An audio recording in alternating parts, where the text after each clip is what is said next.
मुसलसल मैं देख रहा हूँ काफी देर से, नौजवानों, इस दुनिया की चकाचौंध तरक्की ने हमें बहुत सारी रूहानियत से महरूम कर दिया है। हमारे ये पाकीज़ा मजालिस ये मोबाइल के नजर हो गए, ये कैमरों के नजर हो गए। हर आदमी सेल्फी लेना चाहता है, हर आदमी फोटो लेना चाहता है, हर आदमी वीडियो लेना चाहता है। आप खुद यहाँ आए हैं तो मोबाइल को अपने पास रख लो, और अगर मोबाइल को ही सुनाना था तो किसी के हाथ में देकर भेज देते, आप घर बैठ जाते। ये मजमा मोबाइलों के लिए नहीं है, आपके लिए है। बेशक बेशक आपके लिए है। आपका जहन और दिमाग हाजिर रहे यहाँ पर, ये सोच करके कि मेरे मुस्तफा की बातें सुनाई जाएंगी, कुरान की आयत पढ़ी जाएंगी, हदीस रसूल का जिक्र होगा।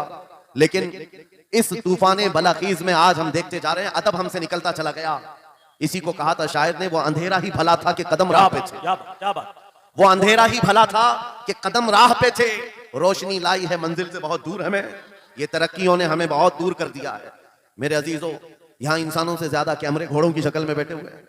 ये सारी चीजें मैं महसूस कर रहा हूँ, सिर्फ इसलिए बोल रहा हूँ कि हमारे असलाफ के जो जलसे हुआ करते, हमारे बुजुर्गों के जो जलसे होते थे, उसके बारे में कभी आप मालूमात हासिल करें। वो कैसे जलसे हुआ करते, उलमा का अदब कैसा होता, मशाइख का अदब कैसा होता। बड़ों से पूछे तो पता चलेगा, उनके सरों पर अंडा भी रख दिया जाए तो हिलता नहीं। इस तरह से वो लोग मुतवज्जे होते, और आने वाला बावजू आता, अदब के साथ आता, और बोलने वाला भी इखलास के साथ बोलता। ये सारी रूहानियत अगर खत्म हो गई तो इन जलसों का कोई मतलब नहीं रह जाता। इसीलिए मेरे अजीजों, यहाँ पान खाए हुए, गुटखा खाए हुए लोग मजलिस रसूल में अगर खड़े होकर सुनना चाहते हैं, नुक्कड़ पर और सड़क पर, मैं समझता हूँ महफिल रसूल की बेहुरमती है। सैयदना शेख अब्दुल अजीज मुहद्दिस देहलवी के मुतालिक एक बात मुझे मिली थी। आप हुक्का नोशी फरमा रहे थे, और इसी असना में आपको कहीं से मीलाद के पढ़ने की आवाज आई। आप वो हुक्का फेंक दी और मजलिस मीलाद में चले गए, जाकर के बैठ गए, और मीलाद पाक में जो मद्दाह रसूल थे वो कसीदा ऐसा पढ़ते रहे कि शेख साहब मगन हो गए, मस्त हो गए, और वज्द तारी हुआ। इसी असना में आपकी आंख लग गई महफिल में आंख लगी, देखा रसूल पाक सल्लल्लाहु अलैहि वसल्लम तशरीफ लाए। सुभान अल्लाह। मजलिस मीलाद में हुजूर तशरीफ लाए, लेकिन शेख मुहद्दिस देहलवी कहते हैं रसूल पाक का चेहरा सुर्ख था, गजबनाक थे। मैंने अर्ज किया, सरकार आप तशरीफ लाए हैं इस महफिल पाक में, लेकिन चेहरे पर गजब के आसार हैं। आप सल्लल्लाहु अलैहि वसल्लम ने फरमाया मुहद्दिस देहलवी से कि अब्दुल अजीज, तुझे शर्म नहीं आती, उसी हुक्के के मुंह से मेरी महफिल में आ गया। अल्लाहु अकबर। मेरे अजीजों, नबी पाक सल्लल्लाहु तआला अलैहि वसल्लम की महफिल पाक का अदब नहीं करोगे, वो इश्क रसूल कहां से आएगा? यहाँ से क्या बोला जा रहा है, क्या पहुंचाया जा रहा है, उसकी तरफ तवज्जो होना जरूरी है। इसीलिए मैं आज बरमला इजहार करता हूं कि आज मुझे प्रोग्रामों वाला एक मुकर्रिर बनाकर लोग हर जगह घुमा रहे हैं ताजिया की तरह। मैंने ये देखा है, और इनमें मेरा कोई इंटरेस्ट और शौक नहीं था इन जलसों का। मैं मस्जिद में खिताब करना ज्यादा पसंद करता कि वहां पाकीज़ा माहौल होता है, अदब से लोग बैठते हैं और सब बावजू हुआ करते हैं, और दिल में बात उतरती भी है। लेकिन अगर बाहर भी हम महफिल कर रहे हैं तो मेरे अजीजों, जिम्मेदारी आपकी है कि इसको भी मस्जिद जैसा माहौल बना दे। बेशक बेशक। रूहानियत इतनी आ जाए कि हम इन दुनियावी लग़वियात से फारिग होकर खालिस मेरे आका की मोहब्बत में तशरीफ रखें। बस ये चंद जुमले शुरू में मुझे अर्ज करने थे, इस्लाह के लिए मुझे खड़ा किया गया है। और इन जलसों के तौर तरीकों को बदले मेरे उस्ताद गिरामी फरमाया करते, 3 रुकन होते हैं जलसे के, 3 रुकन होते हैं जलसे के। एक बोलने वाला मुकर्रिर, दूसरे इंतजाम करने वाली इंतजामिया, तीसरे ऑडियंस सुनने वाली पब्लिक। जलसे के ये 3 रुकन हैं, और तीनों में अगर कहीं से इखलास खत्म हुआ, ये जलसे का कोई असर नहीं होगा। अल्लाहू अकबर। आने वाले लोग भी मुखलिस हों, बोलने वाला आदमी भी मुखलिस हो, जलसा सजाने वाली इंतजामिया कमेटी भी मुखलिस हो, खालिसतन अल्लाह उसके रसूल की रजा के लिए कर रहे हो, उन जलसों का बहुत असर हुआ करता है, बहुत असर हुआ करता है। लेकिन तीनों में भी आज देखा जा रहा है मेरे अजीजों, जलसा करने वाले इसलिए करने लग गए कि कंपटीशन करना है। उन्होंने इतना बड़ा किया, हम उससे बड़ा करेंगे। उन्होंने इस मुकर्रिर को बुलाया था, हम इस मुकर्रिर को बुलाएंगे। उन्होंने इतना खर्चा किया था, हम इतना चंदा करेंगे। आने वाली पब्लिक भी एंटरटेनमेंट के लिए आने लग गई कि हम देखते हैं इनके यहाँ कितने नारे लगते हैं, उनके यहाँ कितने नारे लगते हैं। बोलने वाला भी यही सोचने लग गया कि इनके ऊपर कितनी धौंस जमा सकता हूं, इन लोगों को कितना मैं अपनी तरफ अट्रैक्ट कर सकता हूं।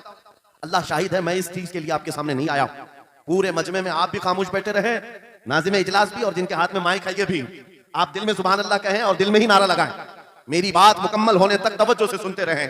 ये खामोशी अब ये बता रही है कि ये चौक पर नहीं, गुंबद खजरा की छांव में हो रही। सुभान अल्लाह, सुभान अल्लाह। वरना होगा ये कि रास्ते पर शोर शराबा और सड़कों को जाम किया जाना, लोगों की नजर में ये ऐब मालूम होता है। लेकिन इसी माहौल को हम बदल करके भी जा सकते हैं। ये हमारा शिवा है पूरी दुनिया में कि सिर्फ और सिर्फ रसूल पाक की गुलाम कौम ऐसी है जो 1 मिनट में पूरा सन्नाटा तारी कर सकती है। किसी ने एक साहब से पूछा था, वेल ट्रेन्ड फौज जो होती है, चाहे वो अमेरिका की हो कि रशिया की हो कि जापान की हो, चाइना की हो, उनसे पूछा गया कि अगर 10,000 फौज को सपों में खड़ा करना हो और उनको रेडी करना हो तो आपको कितना टाइम लगेगा?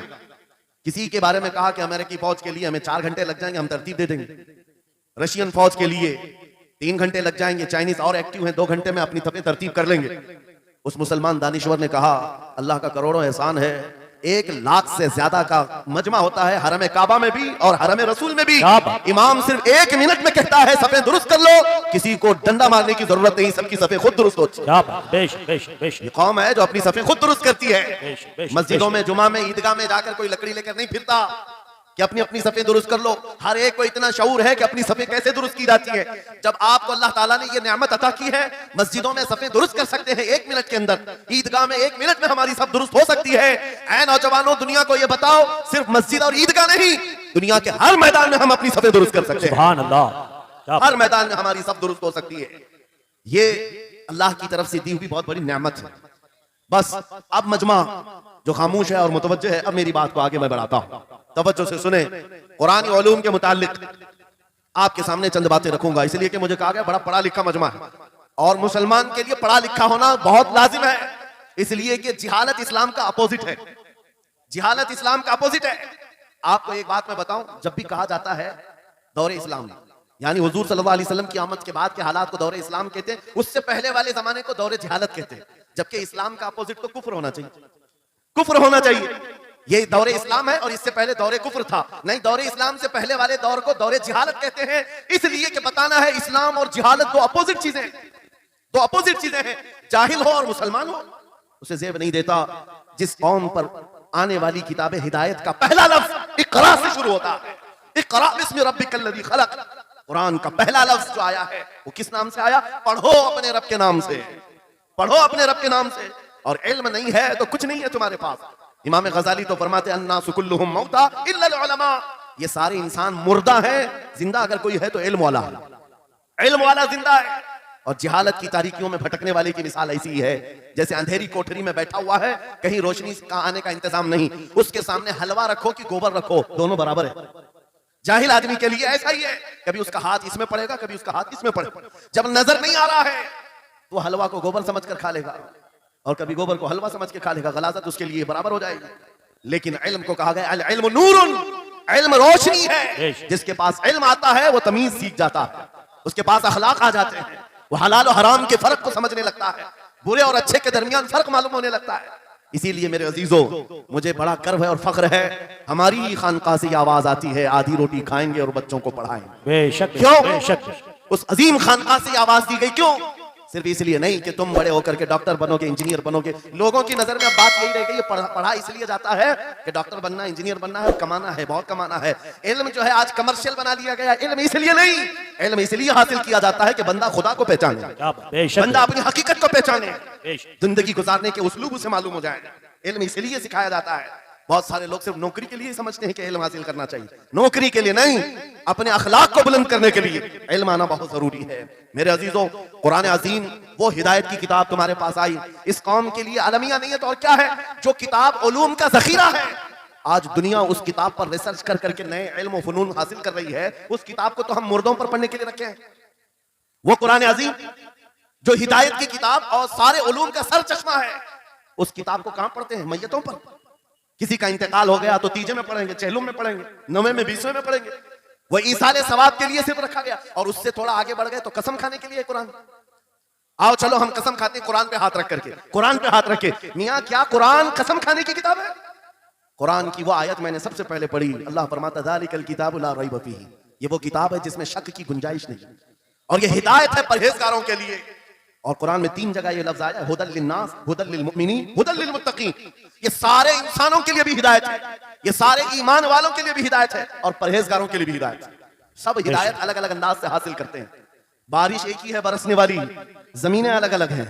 बहुत नरम जमीन हो तो वो जमीन बारिश से फायदा ज्यादा उठाती है, और थोड़ी सी ओबड़ खाबड़ जमीन हो तो वहां से फायदा कम आता है। बारिश एक ही है, कुरान बारिश हिदायत है। जिसके दिल की जमीन जितनी नरम होगी उतना वो उससे हिदायत उठाएगा। सुभान अल्लाह, बेशक, उतना उससे फायदा उठाएगा। और आज हालात ये हैं ऐ नौजवानों, अपने दिल पर हाथ रख करके बताओ, कुरान कितने लोगों ने पढ़ा है? कुरान कितने लोगों ने पढ़ा? मैं हाथ नहीं उठवाता, किसी भी बात पर हाथ मत उठाया करो। ना ही झूठे हाथ उठाना है, ना सच्चे हाथ उठाना है, ना ही किसी और को शर्मिंदा करना है। अपने दिल पे हाथ रख करके बताओ, कुरान कितनी मर्तबा पढ़ लिया? क्योंकि कुरान पाक, बहुत सारे लोग ये समझते हैं मदरसे में बचपन में एक बार पढ़ लिया तो उसका हदिया हो गया, खत्म हो गया है, अब इसके बाद फिर हमारी मैयत पे ही पढ़ा जाएगा, इसलिए तो कुरान के उलूम से नावाकिफ हो गए। अरे समझना तो दूर की बात, देख करके पढ़ना भी मुश्किल है। आज लोगों का देख कर पढ़ना मुश्किल हो गया कुरान। तुम्हारे पास बहुत सारी किताबें नहीं है, बहुत सारे ग्रंथ नहीं, बहुत सारे वेद नहीं है जिनका शुमार ही नहीं है। तुम्हारे पास ओनली वन, एक किताब कुरान पाक, ऐसी महफूज किताब जिसके बारे में अल्लाह ताला खुद फरमाता है सूरह कमर में, वलक़द यस्सरनल कुरान लिज़िक्रि फहल मिन मुद्दकिर। हमने कुरान को याद करने के लिए आसान बनाया है कोई याद करने वाला? 4 बार ये आयत अल्लाह ताला फरमाता है कोई याद करने वाला? अल्लाह जब फरमा रहा है कुरान आसान है तो कौन कहता है ये मुश्किल है? हमने खुद अपने हाथों तबाही को दावत दी है। दर्स कुरान को अगर हमने न भुलाया होता, ये जमाने ने जमाना न दिखाया होता, वो जमाने में मुअज़्ज़ज़ थे मुसलमान होकर, आज हम खार हुए हैं तारीख कुरान होकर। आज हम छोड़े बैठे हुए हैं कुरान अजीम को छोड़कर बैठना कितनी बड़ी गुमराही है। आज हालात ऐसे आ गए कि कुरान को बदलने की बातें होने लग गई। क्यों? तुम उठाते ही नहीं। 26 आयतें निकाल दो, 25 आयतें निकाल दो, इसमें ये बातें उसमें वो बातें हैं। मुसलमान को तो पता भी नहीं है कौन सी आयतों के बारे में ये वावेला मचाया जा रहा है। अरे तुम पढ़ो, तुम्हारे लिए कुरान आया है। ये जितनी भी कॉन्फ्रेंसें हैं, मैं समझता हूं इसके बदले हर जगह सुबह व शाम कुरान पढ़ने और पढ़ाने का इंतजाम हो जाए। इस तरह के हजारों जलसों से वो अफजल है। क्योंकि ये मैं नहीं कह रहा हूं, मेरे आका फरमाते हैं खैरुकुम मन तअल्लमल कुरान व अल्लमा। तुम में से सबसे बेहतरीन आदमी वो है जो कुरान सीखे और दूसरे को सिखाए। सबसे बेहतरीन आदमी वो है कुरान को सीखे और दूसरे को सिखाए। आज नौजवानों के अंदर एक बड़ी तादाद मुझे देखने को मिलती है, उनको छोटी छोटी सूरतें भी नहीं मालूम, कुरान देख करके पढ़ना भी नहीं आता। बचपन में हमारे माँ बाप ने हमको सीने से लगा करके कुरान मदरसा भेजने की आदत डाली थी, और जब स्कूल जाते थे तो बस्ता पीछे लगा के जाते थे। पता होगा, स्कूल जाते हैं तो बस्ता पीछे रख के जाते हैं, और कुरान पढ़ने के लिए जाते हैं तो सीने से लगा के जाते हैं। ये हमेशा से एक रीत रिवाज चला, बुजुर्गों का डाला हुआ कि बेटा कुरान हमेशा आगे होगा। लेकिन शऊर आने के बाद तुमने कुरान को पीछे डाल दिया, पीछे को आगे कर दिया। कोई इल्म ऐसा नहीं जो कुरान में मौजूद नहीं, कोई इल्म ऐसा नहीं। वला रतबिन वला याबिसिन इल्ला फी किताबिन मुबीन। मेरा मौला फरमाता है कोई खुश्की और तरी की बात ऐसी नहीं जो हमने कुरान में ना बयान की। वनज़्ज़लना अलैकल कुरान तिबयानन लिकुल्लि शै। रब फरमाता है हमने कुरान में हर चीज का वाज़ेह बयान उतारा है तुम पर। और सैयदना अब्दुल्ला इब्न अब्बास मुफस्सिरीन के सरदार रसूल पाक सल्लल्लाहु तआला अलैहि वसल्लम के चचेरे भाई हजरत अब्दुल्ला बिन अब्बास कहते हैं लौ ज़ाअ ली इक़ालु बईरिन लवजदतुहु फी किताबिल्लाह। कहते हैं अगर मेरे ऊंट की नकील की रस्सी भी गुम हो जाए, मैं उसको किताबुल्लाह कुरान में ढूंढ लूंगा। क्या बात, वाह वाह वाह वाह, मैं उसको कुरान में ढूंढ लूंगा। उनके पास उलूम कुरान थे। और आप क्या समझते हैं कुरान में क्या नहीं है? साइंस की वो इजादात को अगर आप लेकर के बैठे, मैंने अपना पूरा बयान रिकॉर्ड किया है 2 साल कबल ही। यहाँ वक्त की किल्लत है, मैं आपके सामने अर्ज करता हूँ। 16वीं सदी के बाद या 18वीं सदी के बाद साइंस की तरक्कियात ने अपना पैर जमाना शुरू किया है इस रुए जमीन पर, जबकि मेरे मुस्तफा करीम सल्लल्लाहु तआला अलैहि वसल्लम की जुबान अक़दस से निकले हुए कलमात जो कुरान में मौजूद हैं, उठाओ और मैं बताता हूँ, हर चीज का इल्म कुरान में मौजूद है। जब कोई सोनोग्राफी का इंतजाम नहीं था, ना सीटी स्कैन हो सकता था, ना एक्सरे का कोई इल्म किसी के पास था, उस वक्त कुरान कह रहा है एम्ब्रियोलॉजी के बारे में। एम्ब्रियोलॉजी क्या है?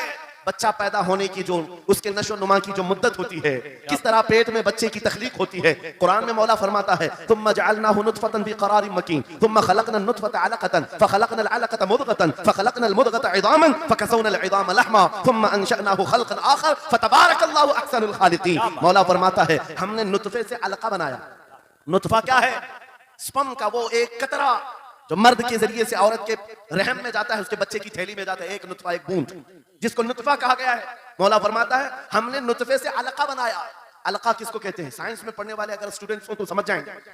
अगर कोई मेडिकल साइंस का कोई स्टूडेंट है तो उसे मालूम होना चाहिए एम्ब्रियोलॉजी में चिपचिपा हुआ च्युइंगम जो होता है उसको अलका कहते हैं अरबी में।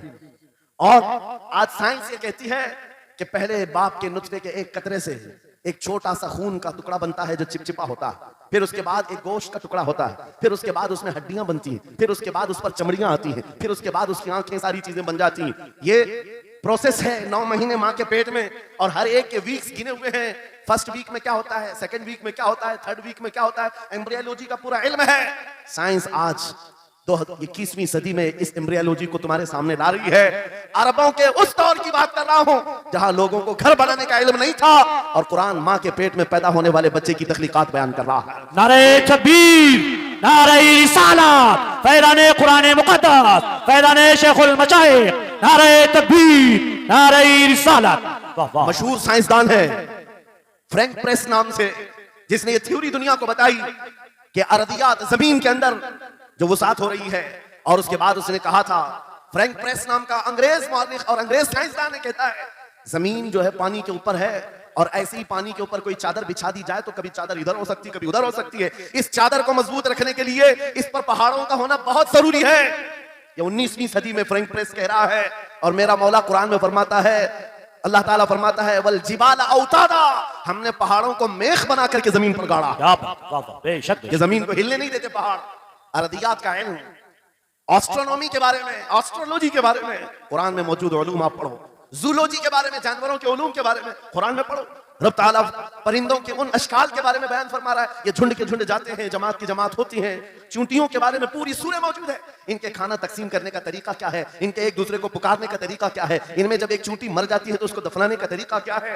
ये कौन बयान कर रहा है? ये कुरान बयान कर रहा है, कुरान पाक बयान कर रहा है।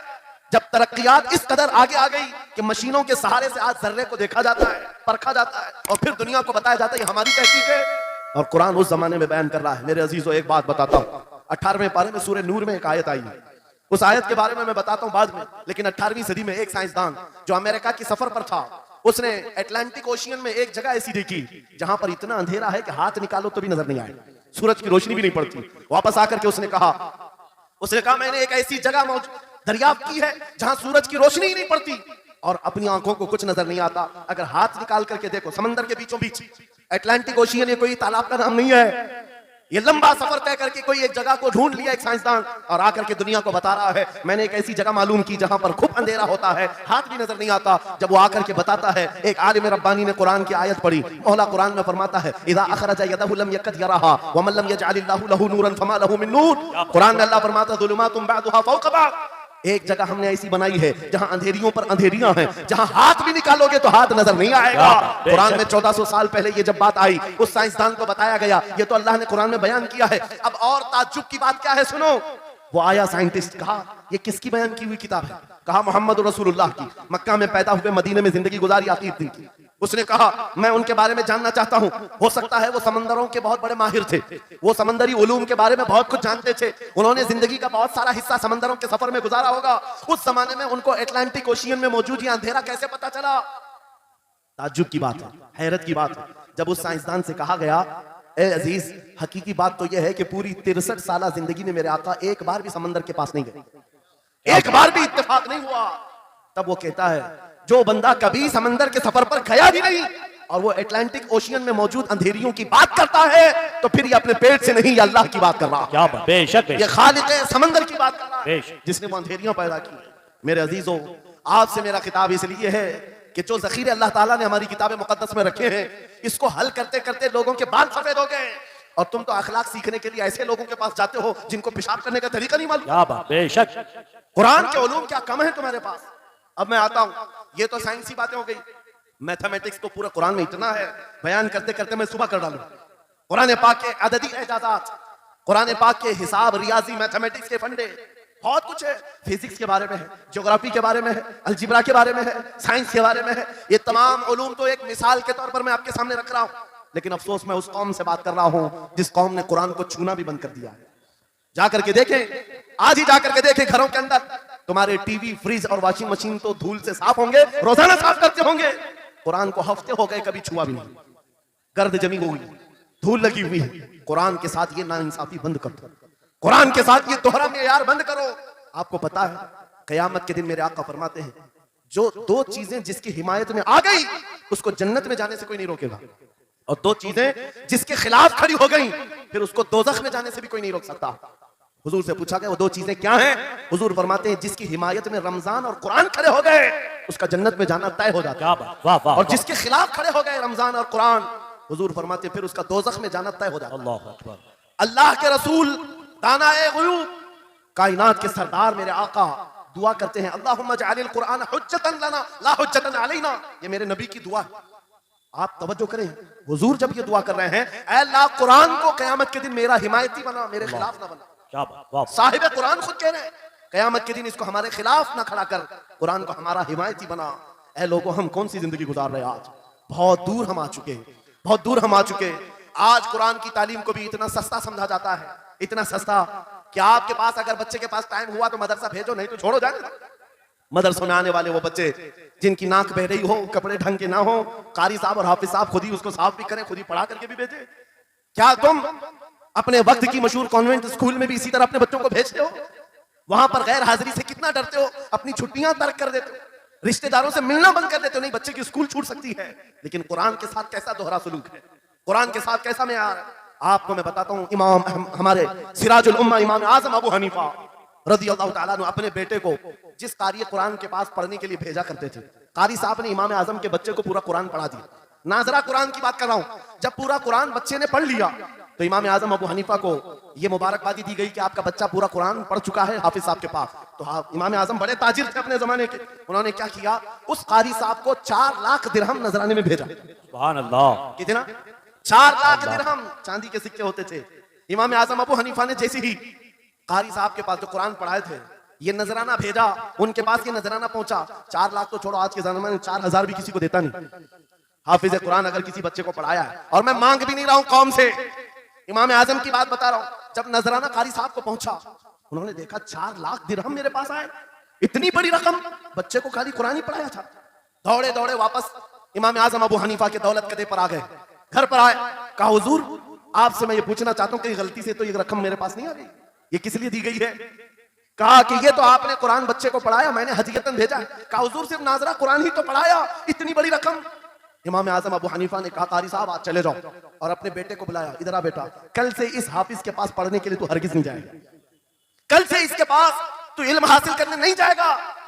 बच्चे ने पूछा हुजूर क्या हो गया? कहा जो बंदा मेरे 4 लाख दिरहम को कुरान से बड़ा समझता है, मैं उसके पास अपने बेटे को नहीं पढ़ा सकता। मैंने तो कुरान का एक हर्फ की कीमत नहीं अदा की, उसने कुरान के ऊपर मेरी रकम को समझ लिया। आज हमने कुरान को कहां समझ लिया है? वो इमाम आजम अबू हनीफा फरमाते हैं जो कुरान से ज्यादा माल को अहमियत देता है, उसके पास बच्चों को पढ़ाओ भी मत, ना पढ़ाओ।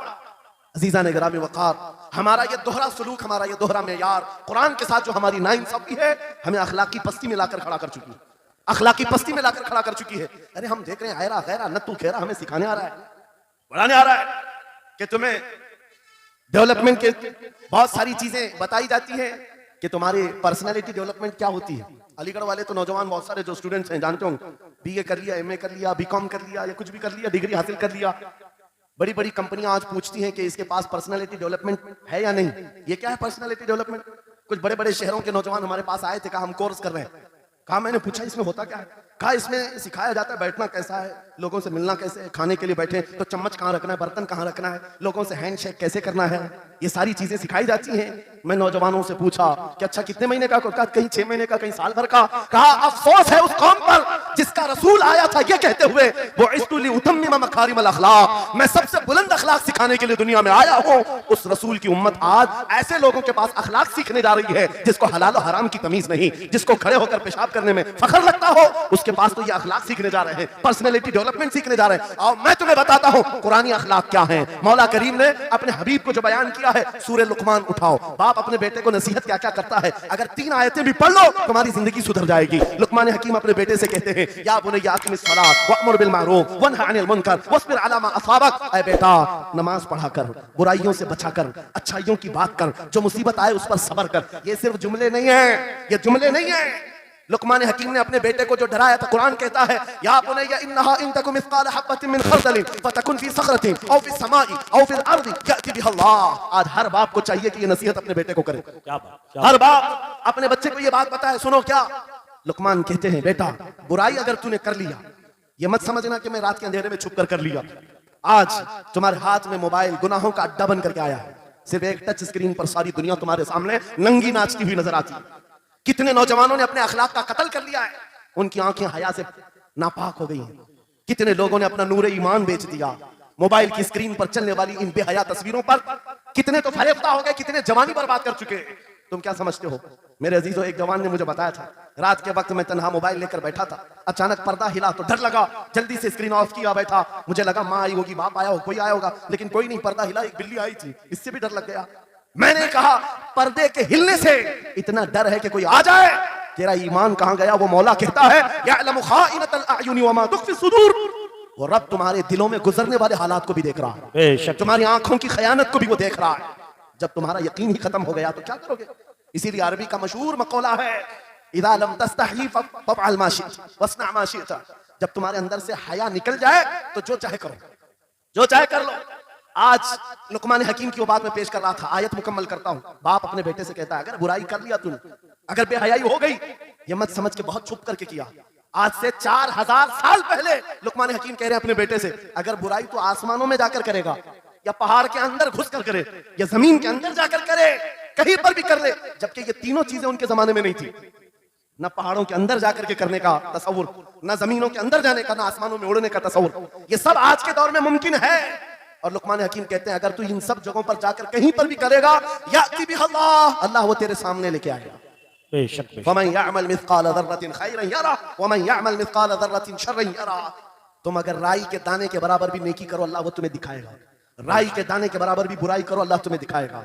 अखलाक सीखने के लिए दूसरी जगह जाते हो, अगर ये फार्मूला किसी को याद हो जाए, मैं कहता हूं सारे सीसीटीवी कैमरे बंद हो जाए, इस बंदे को कोई बहका नहीं सकता, जिसके दिल में सिर्फ इतना ख्याल है कि मेरा मौला मुझे देख रहा है, बेशक मेरा रब मुझे देख रहा है।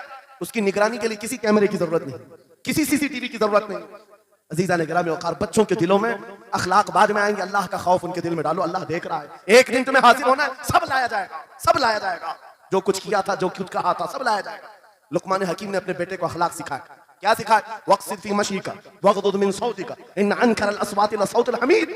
चलना हो तो मियाना अंदाज में चलो, ऐसे नहीं कि अकड़ कर चलना है या झुक कर चलना है, एतदाल के साथ चलो और आवाज को नरम रखा करो। कुरान कहता है सबसे बुरी आवाज गधे की आवाज है। लोग आज चिल्लाते हैं एक दूसरे को, ठट्टे मारते रहते हैं, ये महफिलों के आदाब भी नहीं, ना ही तुम्हारे अखलाक हैं। इसीलिए शेख सादी ने फरमाया है, तामर्द सुखन न गुफ्ता बाशत ऐबो हुनरश न हुफ्ता बाशत। जब तक आदमी बात नहीं करता, उसकी अच्छाइयां भी मालूम नहीं होती, उसकी बुराइयां भी नहीं मालूम होती। जब बात करता है तो पता चल जाता है इसके अखलाक कैसे, बात करता है तो समझ में आ जाता है कौन सी कैटेगरी का है। इसलिए अपनी जुबान को ऐसी रखो कि दुनिया तुम्हें आला नस्ल का समझ सके। बात करो तो तमीज के साथ, चीख पुकार करना, एक दूसरे को इस तरह से बात करना नौजवानों में आज आम हो गया है। कुरान कहता है अपनी आवाजों को पस्त करो। एक और बात रब फरमाता है, वला तुसअर खद्दक लिन्नास, लोगों को से मुंह मोड़ करके बात मत करना। सामने तुम्हारे कोई खड़ा है और तुम इधर घूम करके बात कर रहे हो, ये आज फैशन हो गया है। पीछे पलट करके बात करना, इधर देख करके उसको बात करना, लोग ये समझते फैशन है। मेरा मौला फरमा रहा है ये अखलाक से गिरी हुई हालत है। जब बात करो तो आमने सामने, लोगों से मुंह टेढ़ा करके बात ना करना। ये अखलाक कौन सिखा रहा है? ये कुरान अजीम है। तुम पर्सनालिटी डेवलपमेंट सीखने की बात कर रहे हो, तालीमात इस्लाम को छोड़कर क्या पर्सनालिटी डेवलपमेंट हासिल कर पाओ? तुम्हारे पास सब कुछ है लेकिन सीखना नहीं चाहते। आज तक नौजवानों में से मुझे कोई मिला नहीं इस तरह से कि लोग आते हैं, मुफ्ती साहब बीवी को 2 तलाक दे दिया, 3 तलाक दे दिया, अब क्या करना है, इद्दत कैसे गुजारना है? या ज्यादा से ज्यादा दारुल इफ्ता में आते हैं, मुफ्तियान इकराम होंगे, झगड़े के मसाइल लेकर के आते हैं, बाप मर गए, इसको कितना मिलना है, इसको कितना मिलना है। अरे जिंदगी गुजर गई, कभी आकर के ये क्यों नहीं पूछा मेरे घर में मंगनी हो रही है, शादी हो रही है, बताए मेरे मुस्तफा ने कैसे शादी की? क्या बात है, क्या बात, बेशक। ये क्यों नहीं पूछा? मैं बीमार हो गया हूं, मुझे बताएं रसूलुल्लाह ने बीमारी के आलम में क्या कहने का हुक्म दिया? क्या बात। अगर तलब हो मेरे नबी के पीछे चलने की तो बंदा ढूंढ ढूंढ कर चलेगा, बेशक, ढूंढ ढूंढ कर चलेगा। बेशक। हज़रत इमाम अबू यूसुफ के बारे में और बाद में इमाम अहमद बिन हंबल के बारे में कहा कि आपने कलिंगड़ खाने का बहुत शौक था, तरबूज, आप तरबूज कहते हैं? हाँ, हमारे यहाँ मुंबई में इसको कलिंगड़ कहते हैं। और उन्होंने ये कहा कि ये सुन्नत भी है। मुझे रिवायत मिली है कि हुजूर ने भी खाया लेकिन जिंदगी भर खाए नहीं। मुरीदीन ने पूछा कि हुजूर जब सुन्नत भी है और आपको शौक भी है, खाते क्यों नहीं? कहते हैं अब तक मैं वो तरीका ढूंढ रहा हूं कि मेरे नबी ने कितने टुकड़े करके खाए। अल्लाहु अकबर, अल्लाहु अकबर, वाह वाह। मुझे वो तरीका चाहिए। हुजूर के पीछे चलने वाला ढूंढ ढूंढ करके अमल करता है। और आज हमने जिंदगियां ऐसी बनाई हुई हैं कि लगता है दारुल इफ्ता, मुफ्ती और उलमा सिर्फ तलाक के लिए हैं, ये इद्दत के मसले पूछने के लिए, विरासत के मसले पूछने के लिए। अरे हमें भी काम दो, हम ढूंढ ढूंढ कर तुम्हें बताएं मेरे नबी चलते कैसे थे, मेरे नबी बात कैसे करते थे, लोगों से मुसाफा कैसे करते थे, लोगों के सामने आते तो कपड़े कैसे पहनते थे, मेरे नबी की नमाजें कैसी थी, हुजूर जब दस्तरखान पर बैठे कहां से शुरू करते कहां से खत्म करते। इस काम पर भी तो उलमा को लगाया करते ताकि तुम्हें पता चलता मुझे कहीं और से अखलाक सीखने की जरूरत नहीं, दुनिया के सारे अखलाक मेरे नबी के कदमों में मौजूद है। नारे तकबीर, नारे रिसालत, फैज़ाने खानकाए बरकत, फैज़ाने फैजाने खानकाह बरकत, शेरे रजा, फैजाने शेखुल मशाइख, नारे तकबीर, नारे रिसालत। वाह वाह। दर से कुरान को अगर हमने ना भुलाया होता, ये जमाने ने जमाना ना दिखाया होता। इको बंद कर दो, इको। कुरान पाक के सिलसिले में मुझे बयान करने का हुक्म दिया गया, बस मैं वही बातें कर रहा हूं। मैं आपको अपने मौजू से जो मुताल्लिक है वो बातें अर्ज करता हूं। कुरान क्या तमीज सिखाता है। आज घर घर के अंदर जो एक बहुत बड़ी बला आई हुई है, हर तीसरा चौथा घर ये शिकायत लेकर के आता है, बेटा हाथ से निकल गया, बेटी हाथ से निकल गई। माँ बाप इस बात के लिए रोज परेशान है, बेटा हाथ में नहीं आता, बेटी हाथ में नहीं आती। जहां ये जवान हुए 10वीं पास किया, ये मुंह दिखाते हैं हमको, आंख फिराते हैं हमको। फरमाबरदार बच्चों की कमी बहुत कम हो गई। गलती इन बच्चों की नहीं, उन माँ बाप की भी है। तुमने इनकी तरबियत तो खिलौनों से की है। इनकी तरबियत में तो तुम चाहते थे कि हर संडे इनको पिकनिक पर ले जाएं, बच्चा खुश हो जाएगा। इनको घुमाएंगे फिराएंगे, जो बच्चा मांगेगा सब ला कर देंगे। अरे ये 14 साल का नहीं हुआ, हाथ में मोबाइल भी पकड़ा दिया, सब कुछ कर दिया बच्चे के लिए। और अब बाप ये सोचता है ये 16 साल का हो जाए तो मेरी बात मानना चाहिए। एक बात याद रखो, जमीन में अदरक बो करके गन्ना आने की उम्मीद मत रखना। बेशक बेशक। जो बोते हो वही फसल आती है। मेरे नबी ने फरमाया, अल्लिमू औलादकुम सलासा खिसालिन, हुब्ब नबीकुम व हुब्ब अहली बैतिही व तिलावतल कुरानिल करीम। मेरे आका की हदीस है, हुजूर फरमाते हैं अपनी औलाद को सबसे पहले 3 बातें सिखाओ। 3 बातें सिखाओ। क्या है? नंबर 1, अपने नबी की मोहब्बत सिखाओ। बेशक। क्या होगा इससे? तुम जिस बात के लिए आज परेशान हो ना, 16 साल के बाद मेरा बच्चा मेरा फरमाबरदार बने, याद रखो तुम अगर इस बच्चे को नबी की मोहब्बत डालो, 16 साल नहीं तुम्हारा बेटा 60 साल का होगा तब भी सर झुकाकर तुम्हारे साथ खड़ा रहेगा। क्या बात। बेशक बेशक। तुम उसके दिल में अल्लाह रसूल की मोहब्बत डालो, अल्लाह तुम्हारी मोहब्बत उसके दिल में डाले। बेशक बेशक। ये रिटर्न दिया जाता है। नंबर 1 अपने नबी की मोहब्बत, नंबर 2 रसूल पाक के अहले बैत की मोहब्बत। मेरे आका फरमाते हैं बच्चों को सिखाओ। तीसरी चीज कुरान की तिलावत। ये 3 चीजें सिखाओ सबसे पहले बच्चों को। लेकिन इन 3 चीजों से तो हम बच्चों को छोड़ ही चुके। सबसे पहली चीज जो सिखानी थी वो अपने नबी की मोहब्बत। अजीज़ान गिरामी वक़ार, आज घर घर के अंदर ये जो मुसीबतें आई हैं, माँ बाप की नहीं सुनता। माँ बाप अगर जवान लोग अभी शादी कर रहे तो अभी से तय कर लो, बच्चा होगा, ये ख्वाब नहीं देखेंगे पहले इसको क्या बनाना है। तुम अगर अल्लाह उसके रसूल की मोहब्बत डालने की ख्वाब लेकर उस बच्चे की तरबियत करो, इंशाल्लाह वो डॉक्टर भी बनेगा, इंजीनियर भी बनेगा, प्रोफेसर भी बनेगा, लेकिन साथ में आशिक रसूल भी बनेगा। सुभान अल्लाह, सुभान। और जहां ये दौलत लेकर के खड़ा होगा, इश्क रसूल की दौलत लेकर खड़ा होगा, और प्रोफेसर भी हो जाए, डॉक्टर भी हो जाए, कुछ भी हो जाए। देखो मशाइख मारा जिनके वालिदैन ने उनकी तरबियत की, उनको दुनियावी उलूम का माहिर तो बनाया है, लेकिन आज तक आपने देखा कॉलेज में पढ़ाने वाला प्रोफेसर लाखों मुरीदीन की दस्तगीरी भी कर रहा हो और उनकी शरीयत और तरीकत को बयान भी करता है। नारे तकबीर, नारे रिसालत, फैज़ाने हसनुल उलमा, फैज़ाने हसनुल उलमा, नारे तकबीर के लिए, तालीमात इस्लाम के लिए ये घराना आइडियल है। मैं मुबालगा आराई नहीं कर रहा हूं, मुबालगा आराई नहीं कर रहा हूं। जहां पर एक बेटे को बाप ने वक्त का एक बड़ा प्रोफेसर बनाया तुम्हारे इसी शहर का, दूसरा बेटा अगर इनकम टैक्स का चीफ बन चुका हो, तीसरा अगर पुलिस की डिपार्टमेंट में डीआईजी या बड़े ओहदे पर पहुंचा हो, लेकिन हमने हर एक को देखा, चाहे ये दुनिया के किसी मकाम पर जाएं, जब ये अपने असलाफ की बारगाह में आते हैं तो सर झुकाए हुए शरीयत के तरीकत के संगम नजर आते। क्या बात, बेशक बेशक। इसलिए कि इनकी तरबियत सिर्फ और सिर्फ ट्यूशन के बहाने नहीं छोड़ दी गई थी, लोगों की गोद में डालकर। जैसे आज लोगों को लगता है बच्चे को पढ़ाने के लिए महंगी स्कूल दे दो, अच्छी से अच्छी स्कूल, और बच्चा आए तो शाम में ट्यूशन के लिए किसी टीचर या प्रोफेसर को दे दो। बच्चा तुम्हारी गोद में आया ही नहीं, संडे संडे तो बाप से बच्चे की मुलाकात होती है, और वो भी पिकनिक के नाम पे होती है। ये हालात जब बच्चों के साथ तरबियत के होंगे तो ये बच्चे जिनसे तरबियत हासिल की है उनके नक्शे कदम पर चलेंगे। लेकिन तुम अगर शरीयत का ट्रांसफर चाहते हो, स्कूल भी पढ़ाओ, ट्यूशन भी पढ़ाओ, लेकिन इश्क़ रसूल की दौलत अपने सीने से इनके सीने में डालो। बिल्कुल बेशक बेशक। अज़ीज़ान गिरामी, मेरा मौला फरमाता है वक़ज़ा रब्बुका अल्ला तअबुदू इल्ला इय्याहु व बिल वालिदैनि इहसाना। माँ बाप के साथ भलाई का हुक्म मेरा मौला फरमाता है। रब ने तुम्हारे फैसला किया है अल्लाह के सिवा किसी की इबादत ना करो, वालिदैन के साथ अच्छा सलूक करो। और कैसा सलूक? वला तकुल लहुमा उफ़्फ़िन वला तनहरहुमा, उनको उफ तक ना कहो, उनको झिड़क कर बात ना करो। नौजवानों याद रखो, जिस दिन तुमने अपनी माँ या अपनी बाप को उल्टा जवाब देना शुरू किया, उस दिन से तुम पर रिज्क के दरवाजे बंद हो जाते हैं, बरकत के दरवाजे बंद हो जाते हैं।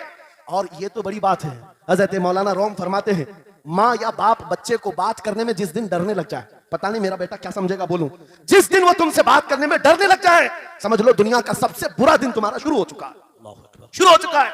होना तो ये चाहिए कि तुम्हारी जवानी नहीं, तुम्हारी उम्र बीतने को आ गई, अगर माँ बाप को अल्लाह ने सलामत रखा, चाहे वो बूढ़े बिस्तर मर्ज पर हो, उस वक्त भी अदब के बाजू फैलाए हुए हो, अदब के बाजू। आपको पता है सहाबा इकराम बैठे, मेरे आका सल्लल्लाहु अलैहि वसल्लम, एक खातून आई, रसूल खड़े हो गए, अपनी चादर बिछाया, उस खातून को बिठाया। सहाबा कहते हैं हमने एक खातून को, आई हुई खातून को इतना अदब करते हुए रसूलुल्लाह को पहली बार देख रहे थे। वो खातून आई, बैठी, मुस्कुराई, बातें की और चली गई। सहाबा ने पूछा या रसूलल्लाह, इस खातून का अदब क्या है? मेरे आका फरमाते हैं कि मेरी दाई, मेरी दूध पिलाने वाली माँ हलीमा सादिया, पैदा हुए नहीं, दूध पिलाई हुई माँ का यह अदब मेरे नबी ने सिखाया। ये अखलाक कुरान के हैं मेरे अजीजों, कुरान के हैं।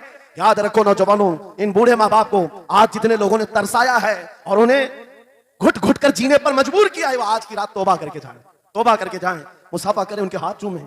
ये तुमसे क्या तमन्ना रखते हैं? बस इतनी कि तुम अपने पैरों पे खड़े हो जाओ, ढंग का कमाना सीख जाओ। नौजवान को इनका डांटना बुरा लगने लगता है, माँ बार बार चिल्लाती है, बाप बार बार डांटता है, घर छोड़कर भाग गया, फिर उसके बाद याद रखो अल्लाह ताला ऐसे जूतों पर तुम्हें डाल देता है जो तुम्हारी हैसियत के भी नहीं होते, कमतर लोग तुम्हें हाँकते रहते हैं। इससे बेहतर है हमें पैदा की हुई माँ, हमें दूध पिलाई हुई माँ अगर डांटती है, कोसती है, मारती है, ये नेमत है। एक नौजवान के बारे में मैं अक्सर कहा करता, हमारे साउथ का था, बड़ा बिगड़ा हुआ, माँ मेरे पास आई थी, कह रही थी इसको समझा ले, मैं बेवा हूं, इसका बाप बचपन में मर गया, ये बच्चा 2 साल का था, मेरा शोहर मर गया, मैं घरों की पतीलियां मांझ करके इस बच्चे को बड़ा की हूं, लेकिन आज ये औबाश बन गया है। बदमाशों की दोस्ती। मैंने उस नौजवान को बुलाया था, अपने करीब किया, समझाया, अल्लाह ने उसको समझ दे दी। वो लड़का थोड़ा बहुत सीधे रास्ते पर आया और बेंगलुरु गया था कमाने के लिए। मैंने कहा नौकरी कर, तेरी माँ कुछ नहीं चाहती, वो जिंदगी तो गुजार चुकी, अपने हाथों से कमाई है, बस ये चाहती है कि तेरी कमाई का एक लुकमा खा ले। ऐ नौजवान, क्या अपनी माँ को इतना भी सुख नहीं देना चाहता? गया था कमाने के लिए। मेरे अजीजों, आज भी वो मौजूद है, आज भी है। वो कमाया, महीना भर गुजरा था या 2 महीने, अपनी तनख्वाह लेकर के वतन वापस आया। अपने घर के पास जिस दिन वो पहुंचा था, घर के बाहर बहुत भीड़ जमी थी। लोगों से पूछा उसने तो पता चला उसकी माँ आज ही सुबह इंतकाल की। अल्लाहु अकबर। वो पैसों की गड्डी ला करके जो कमाया था 1 महीने 2 महीने की तनख्वाह माँ के कदमों में रख दिया। बहुत रोया। ये बात मैं तकरीरों में इसलिए कहता हूं, उसने कई बार कहा मुफ्ती साहब नौजवानों को सिर्फ इतनी बात कहें, मैं इस अजाब में रोज मरता हूं, मेरी माँ जिंदगी भर लोगों के जूठे मांझ करके मुझे खिलाती रही और मैं एक लुकमा मेरी माँ को खिला ना सका। जिस दिन मैं लाया था पैसे, ये तो दुनिया से चल पड़ी। मुझे आज रोज इस बात का गम सताता है। आप नौजवानों से खिताब करते हैं, कम से कम इनसे कह दें कि तुम्हारे माँ बाप जिंदा हैं, होश में आ जाओ, अपने हाथों से उनको खिला तो सको, उनके हाथ पकड़कर चला तो सको, इसलिए कि दुनिया की अजीम नियामत है। जिसका बाप जिंदा है, जिसकी माँ जिंदा है, उसके हक में वो दुआ कर ले। मेरे आका फरमाते हैं नबियों की दुआ उम्मत के बराबर जो होती है, वो बाप की दुआ बेटे के बराबर होती है। आज मैं गुफ्तगू समेटता हूं, खत्म कर देता हूं, इसलिए कि अखलाक इस्लाम बहुत वसी मौजू है, बहुत वसी मौजू है। लेकिन आपके लिए सिर्फ इतनी बात काफी है कि कुरान को छोड़ करके अगर दूसरी जगह सीखने जाओगे तो मारे मारे फिरोगे। आज वापस आ जाओ उसी कुरान पर जिसको मेरे आका ने हमारे उरूज का जरिया बनाया है, हमारी तरक्की का रास्ता बनाया है। जानते हो जब दुनिया के पास पार्लियामेंट नहीं थी, चलाने के लिए उसूल नहीं थे, पूरी दुनिया को कुरान ने उसूल बताए हैं, कानून बताए हैं। इस एक कुरान से फिक़ह हनफी मिला, फिक़ह शाफ़ई मिला, फिक़ह हम्बली मिला, फिक़ह मालिकी मिला। ये तो 4 मैंने नमूने बताए, 1 2 नहीं 18 फिक़ह की तदवीना पूरी दुनिया में मौजूद है। इस कुरान पर लिखी जाने वाली तफसीरों की तादाद पूरी दुनिया की किताबों से सबसे ज्यादा है। 700 तफसीरों के नाम मेरे पास मौजूद है। हर तरह से अलग अलग तफसीर की गई है, दुनिया की मुख्तलिफ जुबानों में इसके तर्जुमे किए गए। वो एक कुरान ऐसा है जो आज भी बबांगे दुहल पूरी दुनिया को चैलेंज कर रहा है। अगर तुम अल्लाह की बात को झूठा मानते हो, कुरान की तरह एक आयत ला करके बता दो, एक सूरत ला करके बना दो।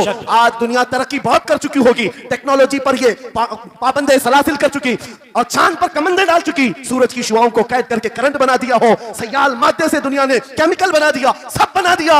लेकिन एक बात तय है, पूरे इंसान मिल जाएं, पूरे जिन्नात मिल जाएं, मेरा मौला फरमाता है फिर भी वो कुरान के मिसल नहीं ला सकते। बेशक बेशक, कुरान के मिसल नहीं ला सकते। ये मौजज़ा तुम्हारे पास है, ये मौजज़ा तुम्हारे पास है, दुनिया के पास ये दौलत नहीं। उठो वगरना हश्र ना होगा फिर कभी, दौड़ो के जमाना चाल अपनी चल गया। मेरे अजीजों, आखिरी बात, ये सारे उलूम तो कुरान में है, अखलाक भी कुरान में है, तिजारत के उसूल भी है, शादीशुदा जिंदगी के उसूल भी है, माँ बाप के साथ हुस्न सुलूक भी है, बच्चों की तरबियत भी है, पड़ोसियों से मामलात भी है, उस्ताद और शागिर्द के हुकूक भी बयान किए गए हैं। ये सारे फील्ड अपनी जगह पर, लेकिन कुरान का जो गाज़ा है, कुरान की जो रूह है, कुरान का जो खालिस शहद है, वो क्या है? कुरान पढ़ने वाले को सबसे बड़ी दौलत अगर कोई मिलती है तो अपने नबी से बेइंतहा इश्क करने की दौलत मिलती है। आगाज से आखिर तक कुरान है नाते मुस्तफा, महबूब के बयान का कैसा अनोखा ढंग है। जुनैद बगदादी के जमाने में एक आर्टिस्ट आया था, एक मुसव्विर, लोगों की मुंह बोली तस्वीर खींचता था। अगर कोई आता अपनी महबूबा के बारे में कहता, उसकी आंखें ऐसी, उसकी नाक ऐसी, उसकी भवें ऐसी, उसकी पेशानियां ऐसी, वो उसी तरह से तस्वीर निकालता था। आर्टिस्ट था